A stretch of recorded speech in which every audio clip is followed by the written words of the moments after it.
Irmãos, nós estamos caminhando numa série cujo título é Nunca Sozinhos. Nós não estamos sozinhos. E nós estamos trabalhando essa série por causa do momento especial que nós vivemos. É um momento que, se a gente pudesse, nós fugiríamos de qualquer forma. Nós não gostaríamos de passar, que é o sofrimento.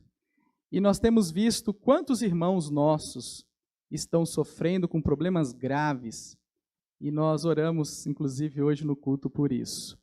E nós estamos meditando sobre essa verdade de que o nosso Senhor anda conosco no meio das nossas dores, das nossas dificuldades. No domingo passado, nós trabalhamos uma pergunta que muitas vezes nós fazemos para nós mesmos, nem sempre nós temos coragem de expressar. Onde está Deus no meio de tudo isso que eu estou passando? E hoje, a nossa pergunta que nós vamos responder é: onde está o seu irmão? No meio do sofrimento, você enxerga o seu irmão? Aonde ele está? E nós vamos responder essa pergunta olhando para o ensino bíblico que está na carta de Paulo aos Coríntios, na segunda carta, capítulo 1, versículos 3 a 11. Vamos abrir a Bíblia? Diz assim a palavra do Senhor. Bendito seja Deus e Pai de nosso Senhor Jesus Cristo, o Pai de misericórdias e Deus de toda consolação. É Ele que nos consola em toda a nossa tribulação, para que pela consolação que nós mesmos recebemos de Deus, possamos consolar os que estiverem em qualquer espécie de tribulação.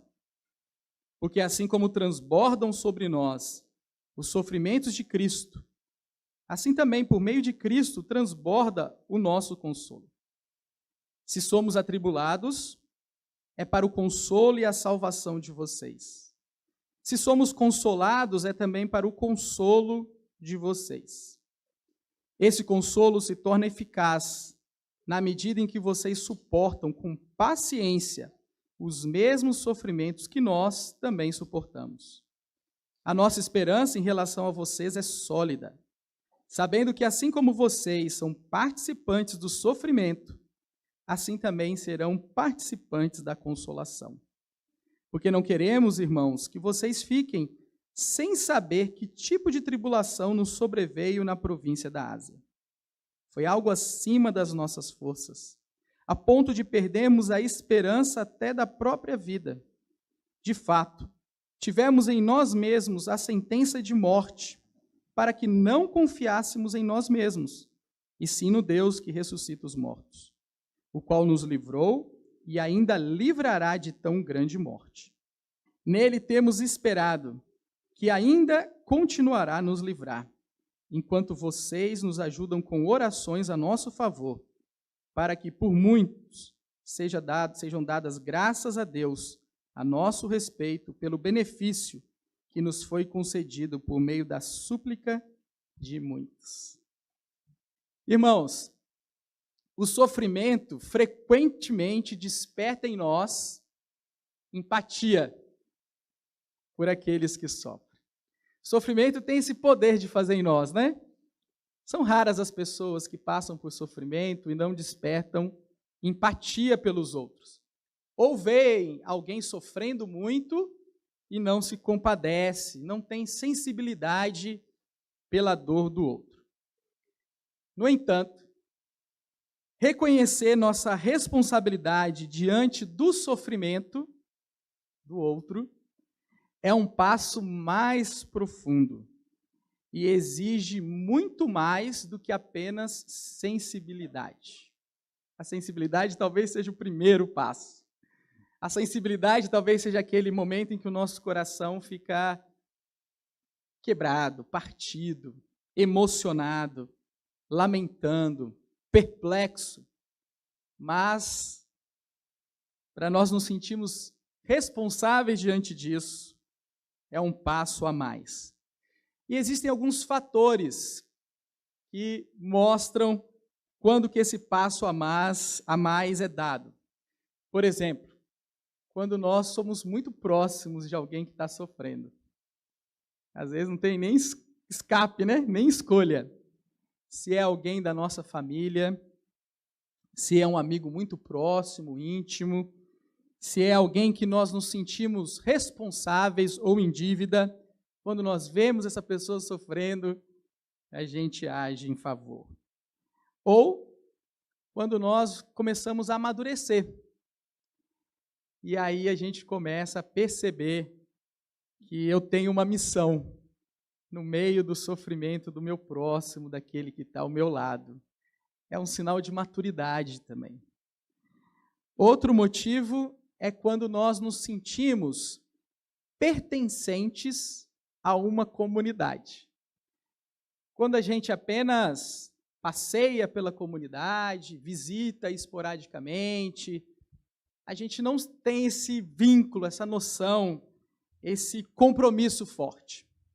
Mas quando nós nos sentimos parte, nós chamamos essa comunidade de nossa. No caso aqui me refiro à IPV, aí quando nós vemos alguém sofrendo, nós nos mobilizamos e sabemos que temos que fazer algo. Mas também um outro fator, e talvez o mais importante de todos, é a fé. A fé nos move. A fé verdadeira e genuína não nos deixa indiferentes, parados, estáticos, diante do sofrimento de qualquer natureza. É claro que nós não temos braços, né? Tentáculos para abraçar todos os sofrimentos ao nosso redor. Mas a gente não consegue ficar indiferente. A pergunta sempre é essa: cadê meu irmão? Cadê ele? Por que ele sumiu, né? O que está acontecendo? Por que ele está cabisbaixo? Por que os olhos dele estão sem brilho agora? Por que agora ele está mais fraco, mais débil? O que está acontecendo? E aonde nós estamos quando o nosso irmão sofre? O Evangelho nos chama a uma responsabilidade. O Evangelho nos chama a reconhecer que nós temos uma responsabilidade uns pelos outros. A responsabilidade, de acordo com o texto que nós lemos aqui, ela está relacionada, diretamente relacionada com o consolo. Consolar aqueles que sofrem. Nós somos chamados a isso, a oferecer consolo. Talvez você fale assim: nossa, mas eu não sou bom de palavras, de articular. Eu não sou uma pessoa tão carinhosa assim, né? Como que eu posso ser útil e ajudar alguém que está sofrendo, né? Às vezes você pode falar assim: nossa, eu me sinto tão inapto para essa missão, para esse trabalho de consolar aqueles que sofrem. Agora, reparem que curioso no texto que nós acabamos de ler. Reparem que a palavra consolo ou consolação, nos primeiros 5 versículos que nós lemos, aparece 10 vezes. É impressionante, né? Paulo repetir 10 vezes a mesma palavra nos 5 primeiros versículos. Não é algo comum na escrita dele. Em alguns momentos ele faz isso, mas isso é algo muito incomum. E logo na abertura da carta, da segunda carta que ele escreve para essa igreja, para esses irmãos que se encontravam na cidade de Corinto. Meus irmãos, o que Paulo quer dizer com isso? Com consolo. Tradução é uma coisa difícil, né? A carta foi escrita em outra língua. Quando traduz para o português, às vezes a gente fica com uma visão muito reduzida do que significa consolar alguém. Mas é uma palavra que aparece muito nas Escrituras. Um dos profetas, Isaías, num dos capítulos, ele diz assim, em nome do Senhor: consolai, consolai o meu povo. Essas são as palavras. Esse é o chamado, essa é a vocação. Consolem o meu povo. Qual que é o consolo que vem? o Messias. O Messias está chegando. Aqui, o que Paulo quer dizer com consolo é um pouco mais abrangente do que às vezes a gente imagina. Paulo está se referindo a consolo como chamar alguém para se aproximar de você. Ficar perto de alguém. Outra ideia de consolo que está aqui forte é fazer um apelo forte a uma pessoa. Encorajar uma pessoa.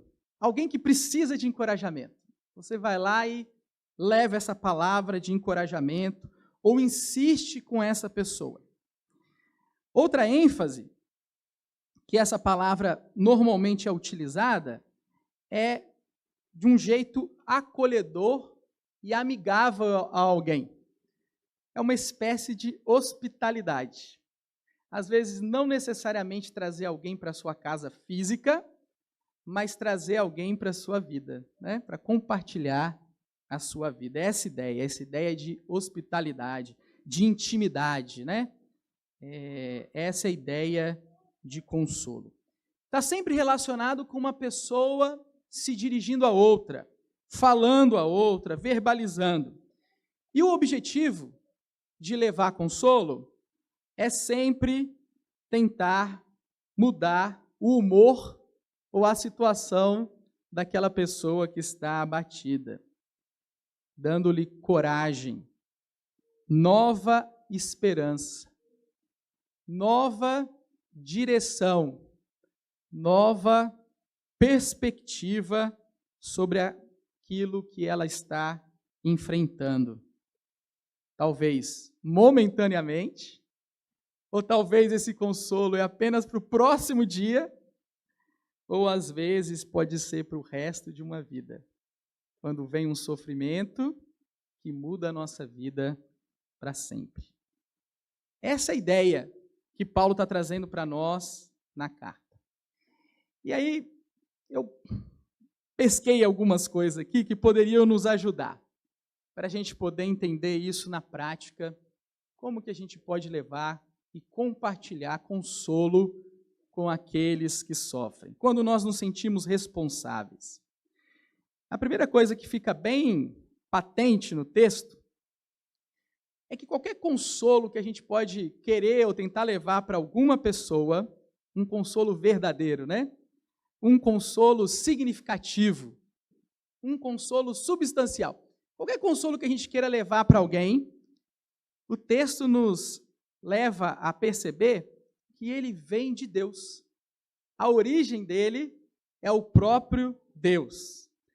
Não existe consolo satisfatório ausente de Deus, longe de Deus.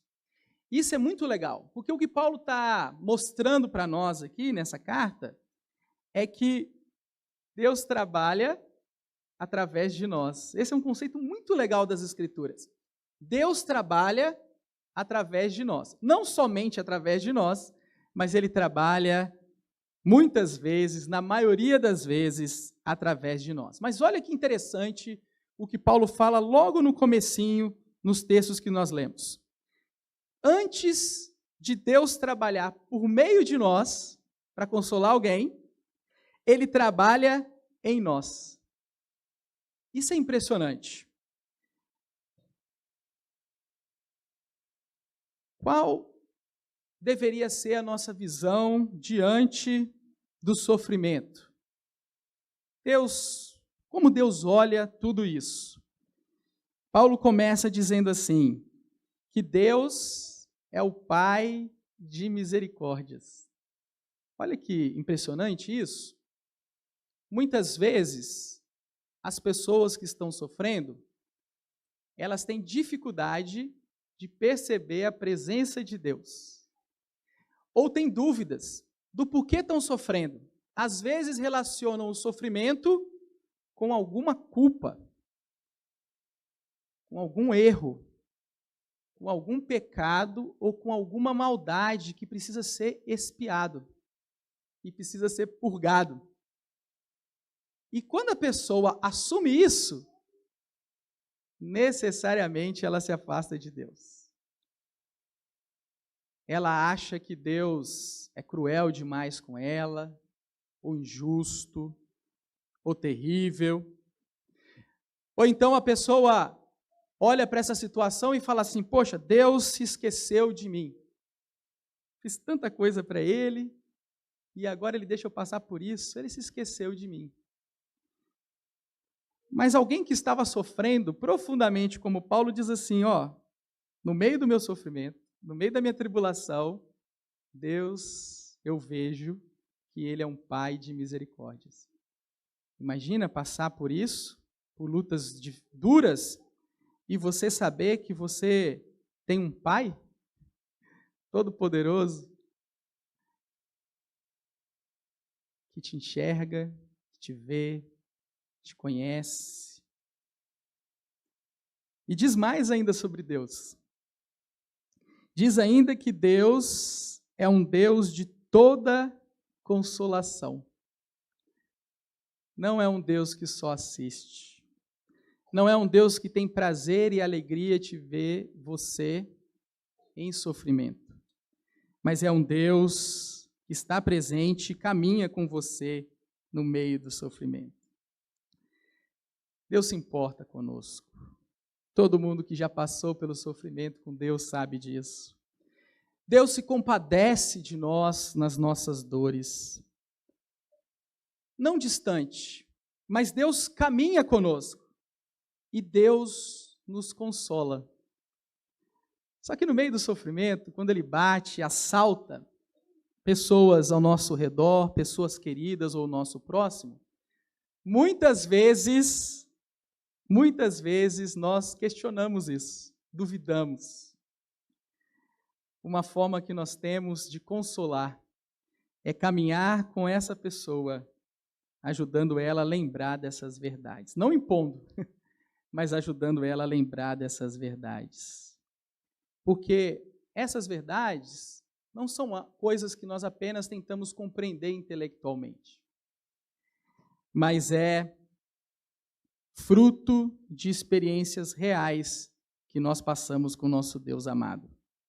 O sofrimento, ele pode, nas mãos de Deus, fortalecer a nossa convicção de que nós somos filhos de Deus e que Deus não nos abandona em situação nenhuma. Outra coisa importante que Paulo nos lembra é que nós temos para oferecer àquelas pessoas aquilo que nós experimentamos, aquilo que nós conhecemos. É isso que nós temos para dar para as pessoas em meio às dificuldades. Uma conclusão óbvia é: eu só posso dar aquilo que eu tenho, né? É só isso que eu posso repartir com uma pessoa. Eu não posso repartir aquilo que eu não tenho. E Paulo nos lembra que o exercício do consolo, o ministério do consolo, é o ministério de repartir aquilo que nós experimentamos de Deus. Nós poderíamos dizer, refletir sobre isso. O que eu espero ser na vida do meu próximo? Um canal de bênção, um instrumento de Deus, para que esse consolo que eu experimento possa fluir através de mim para a vida da outra pessoa, compartilhar essa mesma riqueza com a outra pessoa, ou eu vou ser apenas uma cisterna que vou juntar toda aquela água, toda aquela riqueza e não vou compartilhar com aquele que está sedento ao redor. Que tipo de vida? Que tipo de olhar diante do sofrimento do meu próximo? O que Deus espera de nós nessa situação? Meus irmãos, é natural, mas não quer dizer que é certo. É natural, mas quer dizer que é pecaminoso. No sofrimento, a maioria de nós se concentra apenas em si mesmo. Você já reparou isso? Quando nós estamos sofrendo, nós temos muita dificuldade para olhar para as pessoas ao nosso redor. O sofrimento, ele tem um risco também. Longe das mãos de Deus, o sofrimento pode nos tornar pessoas amargas, pessoas cínicas, pessoas egoístas. O sofrimento por si só não tem poder nenhum para nos transformar em pessoas melhores. Mas, quando nós caminhamos com Deus, nós percebemos que Deus tem um propósito diferente para o seu povo. Ele deseja transformar a nossa experiência de dor, que é universal, em bênção especial na vida de uma outra pessoa. O texto também nos lembra que Deus tem uma provisão generosa para cada um de nós, para passarmos por dificuldades nessa vida. Existem várias imagens bíblicas para isso, mas a imagem que mais me chama a atenção é a imagem do maná no deserto. Vocês lembram dessa experiência do povo de Israel? O maná tem a ver com a mesa também do Senhor. O maná nos lembra de um povo numa vida dura, saindo da escravidão, enfrentando anos de dificuldades numa terra seca, sedenta, com escassez de tudo. E nesse lugar, Deus provê para o seu povo pão, com fartura, para eles se saciarem. Só que o maná era oferecido diariamente, né? E não podia acumular para o dia seguinte. Essa era uma ordem. O povo deveria que aprender a confiar em Deus, e a cada dia haveria aquela provisão graciosa para sustentar as necessidades deles, as necessidades físicas do seu corpo. Assim é Deus conosco em meio ao sofrimento. Quando a gente olha para o sofrimento, parece que é um túnel, né? Enorme e que não tem fim, e que a gente vai entrando e vai ficando cada vez mais escuro, que a gente pode se perder lá dentro. Mas quando nós andamos com Deus, nós vamos perceber que Deus vai prover graça e sustento para cada passo, para cada dia, para cada momento do sofrimento. Às vezes a gente não vai ver o resultado final, mas o necessário para o próximo passo. Uma imagem que os motoristas têm é quando você dirige sobre neblina. Você já experimentou isso? Eu não sei quem fica mais desesperado, se é o motorista ou o passageiro do lado. Você não vê nada, né? Às vezes você vê 10 metros, 20 metros na sua frente, você vê a sinalização e as placas logo em cima. É um sufoco, né? É um sufoco. Mas, meus irmãos, aqui no meio do sofrimento, dessa neblina, dessa situação difícil, que a gente não enxerga com clareza as coisas que estão na nossa frente, nós temos um motorista que conhece muito bem essa estrada. Ele conhece muito bem essa rota. Ele já passou pelo sofrimento, por nós, em nosso lugar. O nosso Senhor Jesus Cristo é um motorista confiável. Nós podemos atravessar junto com Ele. A eficácia do consolo que Deus nos dá no meio do sofrimento é impressionante. Ela é ligada com algo que nos falta muito hoje: paciência. Quem é que tem paciência hoje com todo esse recurso tecnológico, né? Mas é isso que a palavra de Deus fala para nós. O consolo de Deus está intimamente ligado com a paciência necessária para suportarmos dias difíceis. E nesse processo árduo de enfrentar dias difíceis, mas com o consolo de Deus, acontece algo muito especial na vida do crente. Acontece um processo de amadurecimento espiritual, onde nós aprendemos a confiar mais em Deus e menos em nós mesmos. Mesmo quando a visão é limitada, nós confiamos em Deus. Mesmo que só dá para ver aqueles 10, 20 metros no caminho, nós aprendemos a confiar em Deus.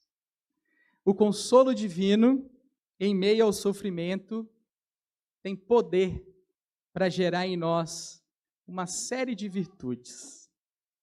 Paciência. A paciência fortalece a fé e resulta numa vida rica em esperança. Resumindo, o sofrimento, com o consolo de Deus, pode produzir em nós um caráter moldado por Deus. Mas nós somos lembrados também, irmãos, que no meio do sofrimento, nós somos chamados a não confiar em nós mesmos, mas em Deus. Isso é muito especial, não apenas para nós, mas para aqueles que sofrem. Porque o que nós precisamos no meio do sofrimento não é apenas experiência, não é apenas habilidades, não é apenas o acúmulo de recursos ou uma rede maravilhosa de contatos. No final das contas, o que nos sustenta mesmo no meio do sofrimento é a graça de Deus agindo dentro de cada um de nós. O sofrimento, ele pode nos ajudar a concentrar nosso foco, nosso olhar nas coisas que realmente importam, deixando para trás aquilo que não tem valor e nos distrai. Quantas vezes você já percebeu que você perde horas preciosas com coisas que não têm valor nenhum? Mas muitas das vezes a gente só percebe isso em meio à dor. É por isso que muitas pessoas testemunham que em meio à dor encontraram um novo sentido para a vida delas. Foram forçadas a pensar sobre o valor, o sentido, a direção da vida delas. E muitas têm a graça de redirecionar a vida para aquilo que realmente importa. Mas, por fim, Paulo nos lembra, no último versículo, que a oração é uma das maneiras pelas quais nós nos unimos ao sofrimento de nossos irmãos. Se tem uma forma que nós podemos nos envolver intimamente com o nosso irmão, é por meio da oração. Não há demonstração maior de amor, de apreço, de respeito ou de honra que nós podemos dar para alguma pessoa maior do que essa, de interceder a Deus pela vida dela. Imagina que honra. Imagina se a Débora descobre que a Lúcia apresenta a vida dela a Deus. Que alegria, né?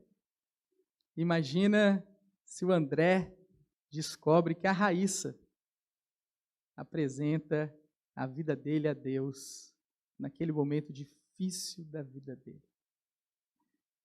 A Ângela é fácil imaginar. Mas imagina o sacramento. Ele acorda cedo, ele aproveitar o tempo e ele intercede pela vida da Milena.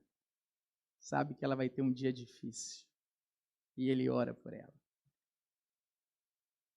Imagina quando a gente descobre isso, nós descobrimos e percebemos um amor e uma compaixão tão impressionante, que nos deixa acanhados, constrangidos. A oração nos une de uma forma muito poderosa. Todas as ações que nós podemos fazer em prol do nosso próximo, elas devem ser geradas em oração. Elas devem ser movidas. Elas devem ser gestadas em oração. E é impressionante isso. Vocês já repararam como que o sofrimento, a dor, ela tem a capacidade de unir uma família? Muitas vezes, laços que se romperam acabam sendo refeitos no meio de um sofrimento. pais e filhos que não se conversam mais, marido e esposa que brigaram e não conversam mais, irmãos e assim por diante. Quando uma tragédia bate uma família, às vezes a gente vê famílias se unindo. Nós vemos isso até na experiência de uma nação. Nós experimentamos isso no Rio Grande do Sul, não foi? No início do ano. Como nós nos unimos com os nossos irmãos que estavam sofrendo no Sul. Como países se unem em tempo de guerra e aflição. As diferenças que parecem tão grandes, num tempo de guerra, parece que elas não existem mais, todos se tornam irmãos. Irmãos, não é diferente em relação à igreja de Jesus. Quando um sofre, todos sofrem. E o sofrimento nas mãos de Deus tem um poder de nos colar, de nos unir de uma forma muito impressionante. E sabe o que Deus concedeu para nós aqui na nossa comunidade? Depois vocês podem perguntar se é verdade para a Lênia, vocês podem perguntar para a Neia, os outros psicólogos aqui da nossa igreja. Isso que eu estou falando é verdade. Mas Deus concedeu à igreja um poder terapêutico. Existe um poder terapêutico aqui na nossa comunidade, no nosso ajuntamento, que se manifesta toda vez que nós oramos uns pelos outros. Existe um poder terapêutico na nossa comunidade, dado por Deus, que se manifesta quando nós estamos juntos, cultuando a Deus.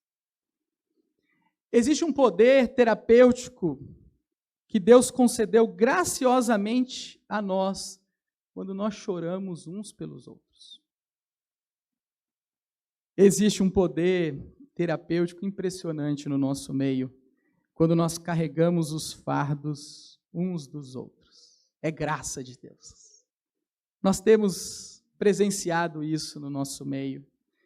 Nós precisamos nos incentivar mais a isso. E se alguém está de fora dessa realidade, dessa dinâmica amorosa, eu convido em nome de Jesus, participe mais intensamente, participe, fique por dentro, traga seu consolo para o meio da roda, ou traga o seu sofrimento para o meio da roda, para que você possa desfrutar desse poder terapêutico. Seja consolando, seja sendo consolado. E é assim a nossa vida. Às vezes nós estamos consolando, no dia seguinte nós somos consolados. E depois no próximo dia nós voltamos a consolar.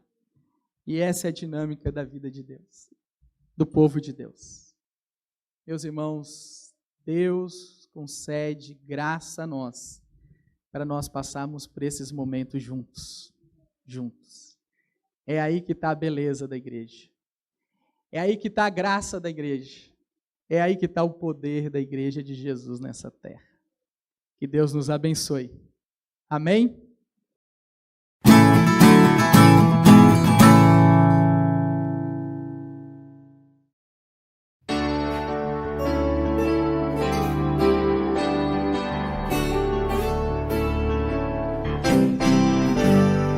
Vem, Senhor, sobre nós com teu Espírito. Vem, Senhor, com tua graça. Faz-nos crie em nós o compromisso de viver em unidade. Que sejamos um só corpo, o corpo de Cristo. Que haja o milagre da união. E que o mundo reconheça o reino de Cristo, quando em nós fluir teu amor, e andarmos juntos.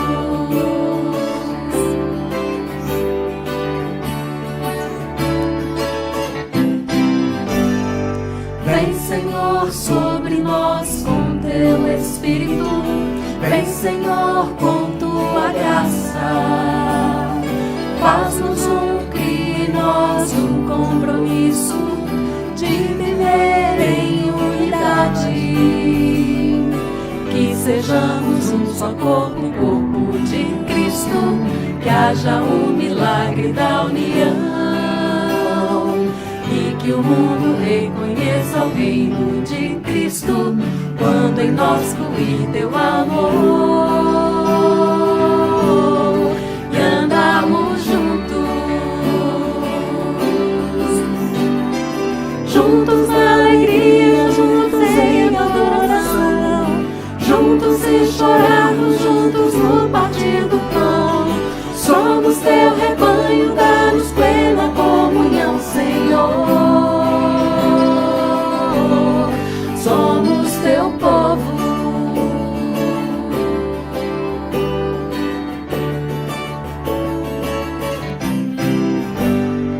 Vem, Senhor, sobre nós com teu Espírito. Vem, Senhor, com tua graça. Faz-nos cumprir em nosso compromisso de viver em unidade. Que sejamos um só corpo, o corpo de Cristo. Que haja o milagre da união e que o mundo reconheça o reino de Cristo quando em nós fluir teu amor e andarmos juntos na alegria, juntos em adoração, juntos se chorarmos, juntos no partir do pão. Somos teu rebanho, dá-nos plena comunhão, Senhor. Somos teu povo. Juntos na alegria, juntos em adoração, juntos se chorarmos, juntos no partir do pão. Somos teu rebanho, dá-nos plena comunhão, Senhor.